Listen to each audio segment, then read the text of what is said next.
asalaamaaleykum sama gaa ñi tey le mardi 14 avril 2026 am mbégte mu rëy saa su ne di dellu soit ak yéen ci lépp li nga xam ne dafa yitteel seen actualité te nag ñu fas yéene dellu soit ak yéen ci lii nga xam ne moom mooy seen actualité géopolitique mondiale rawatina ci lépp li nga xam ne moom moo xew ci gox bu ñuy wax Moyen-Orient. xam ngeen ne njiitum réewum Amérique Donald Trump dafa ne dafay amal blocus waaye blocus boobu doon daal nekk na la nga xam ne daal xaw naa yaraax loolu ndaxte am nay bato yi nga xam ne ñu ngi jàll ginnaaw bi nga xam ne nee na bato du dugg bato du génn am na ay bato yu bëri yi nga xam ne dugg nañ génn nañ te la nga xam ne romb nañ armée américaine te yëkkatuñu seen loxo li ne mel nag dinañ si ñëwaat indi leen ci ay jàngat ak ay farañ fàccal waaye balaa ñoo ñëw ci actualité boobu noonu dañuy ñëw ci actualité politique nationale. xam ngeen ci réewum Sénégal la ñuy faral di wax ne yàlla buy defar dafay mel ni kuy yàq xam ngeen bi waa Pastef ñëwee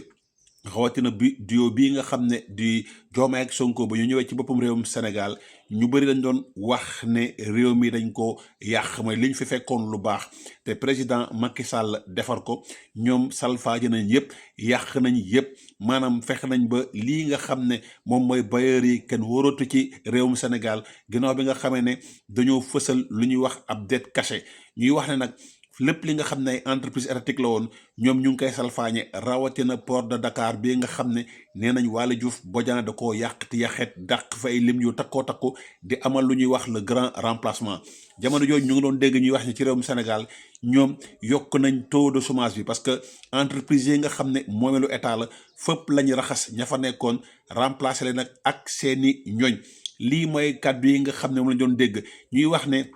ñii de dinañ dugal réew mi ci guuta même bu fekkee ne sax réew mi xaajagul bay génn ci guuta ndaxte malgré pexe yi nga xam ne ñu ngi koy nas pour maanaam sénégalais yi bañ a dund ay jafe-jafe ak effort yi nga xam ne def nañ ko yëpp waxoon naa leen ne contexte géopolitique mondial bi mun naa nekk la nga xam ne dafay këpp sunu yelwaan ci loolu nag dafa am ay mbir yi nga xam ne yàgg na leen wax ne leen am na ña nga xam ne du réew mi mu leen ital wala lépp li nga xam ne lu baax la wala lu dox ci réew mi italu leen ñoom bu ñu sañoon réew mi day diig mooy maanaam ñu nekk ci gaal gi nga xam ne yow da ngaa yéene gaal gi suux wala gaal gi sambara te gaal gi bu sambaraaye suux yow doo ca mucc lii mooy taxawaayu yenn presse bi yii mooy taxawaayu yenn opposants yi tey suba nag dama am lu ma neex ginnaaw bi nga xam ne dañoo invité woon kii di Moubarak Lo moom ki ko invité woon mooy El Hadji Assane Gueye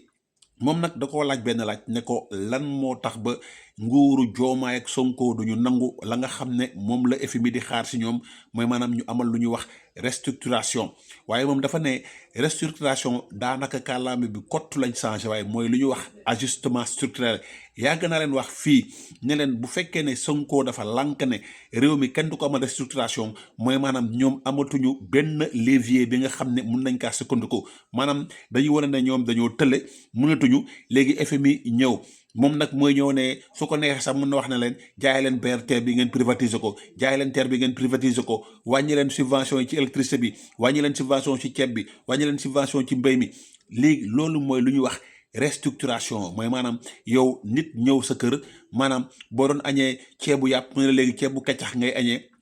te doo am sañ-sañ bañ ko parce que moom moo yore sa dépense su kër moom mooy wax nan ngay organiser soo doon taal clim mën na la fayal sa clim léegi ëppukaay nga jël ventilo sa dafa cher ci yow kon lii nga xam ne mooy patriotisme yi nga xam ne Ousmane Sonko mu ngi koy wane boobu ba léegi loolu dafa war na li nga xam ne sénégalais yi foog ñu jël ci conscience xam ne nit buy sàkku dara day fekk mu nekk lu gën si yow tey bu fekkoon ne ku nekk pare ngaa def sacrifice comme ni ñu koy woowee sénégalais yi boobu ba léegi kon amaana jafe-jafe yi dina gën a yomb saafara waaye bu fekkee ne ñu ngi wut ay jafare ay nit ay groupe de presse ay média ay homme politique ay société civile ñoom ñëpp di wax ay mbir yi nga xam ne amul lenn li nga xam ne njëriñu Sénégal la wala avantage yu Sénégal la ñu ciy xaabaabal di yàq lépp li nga xam ne lu rafet la léegi nañ ñëw teg ci entreprise yi nga xam ne moomeelu état la xam ngeen yàgg naa leen wax ne leen état du Sénégal moom ak yeneen réewu Afrique yëpp amuñu jafe-jafe compétence maanaam fa nasaraani jàngee foofu lañ jàngee xam-xam bu ñu am moom lañ am moo xam docteur bi la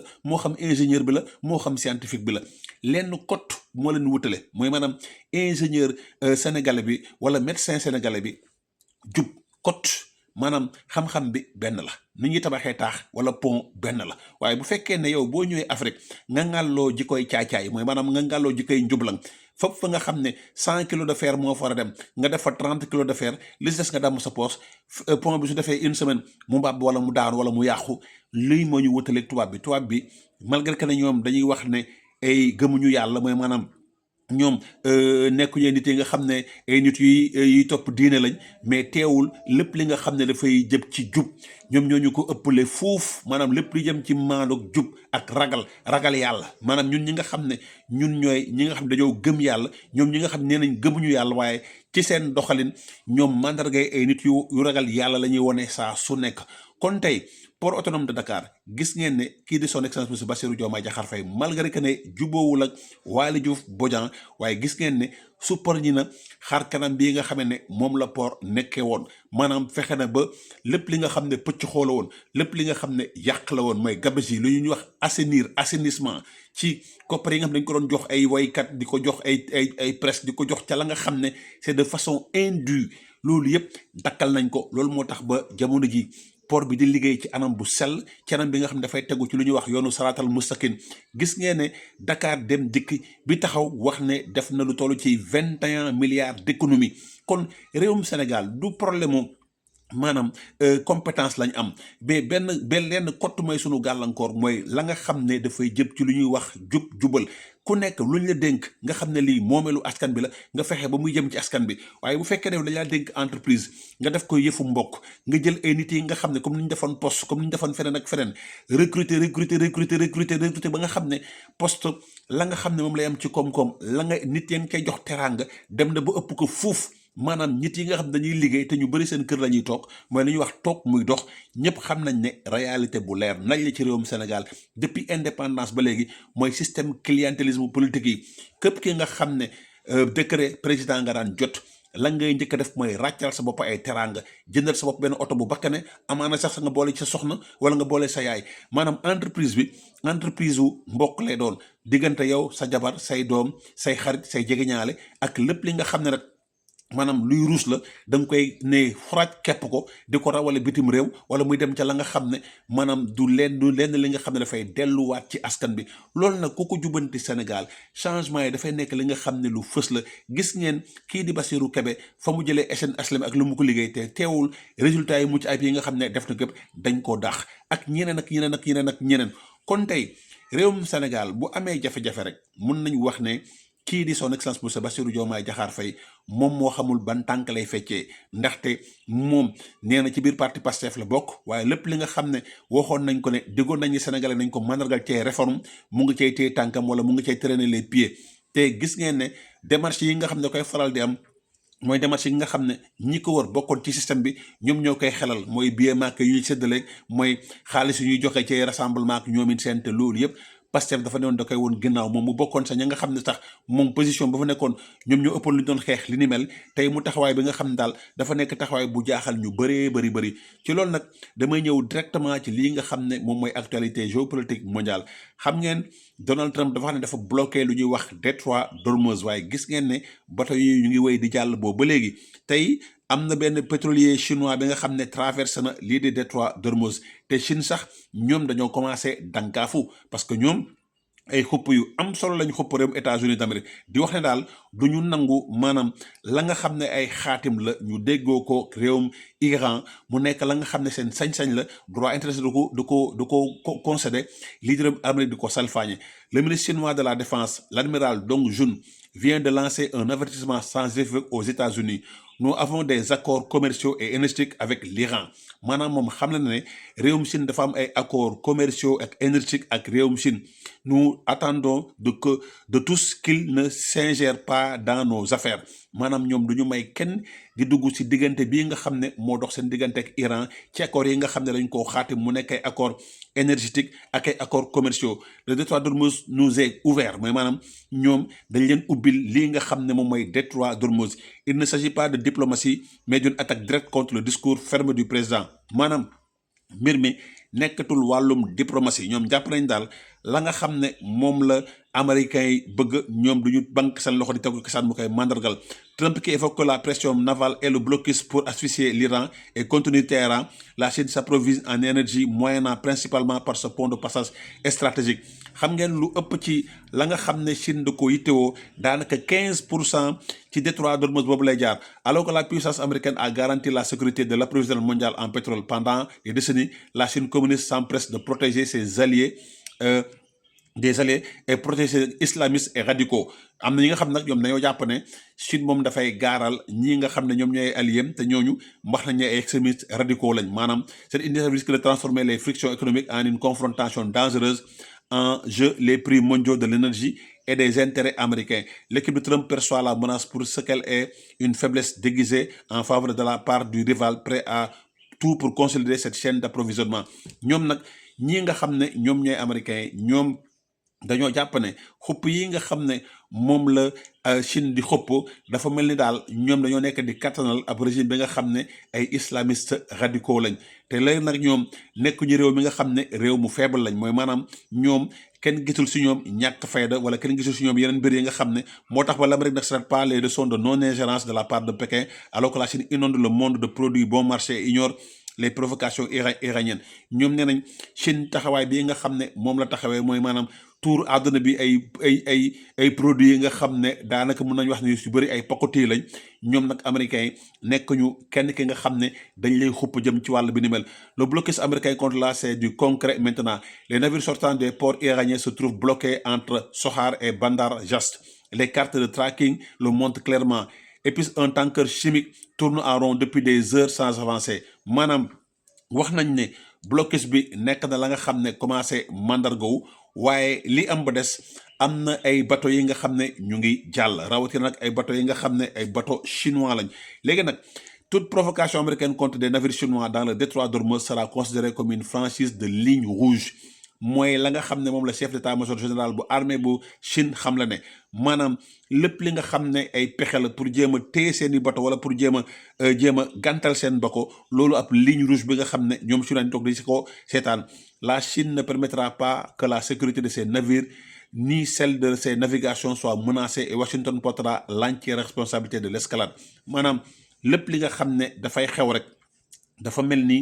maanaam lii di réewum Amérique moo ca nar a nekk moo ci nar a am responsable. léegi nag moom ay mbir yi nga xam ne dañ koo gis parce que selon plusieurs informations concordantes l'Iran a récemment fait voler des hélicoptères d'attaque de type Mi-28 maanaam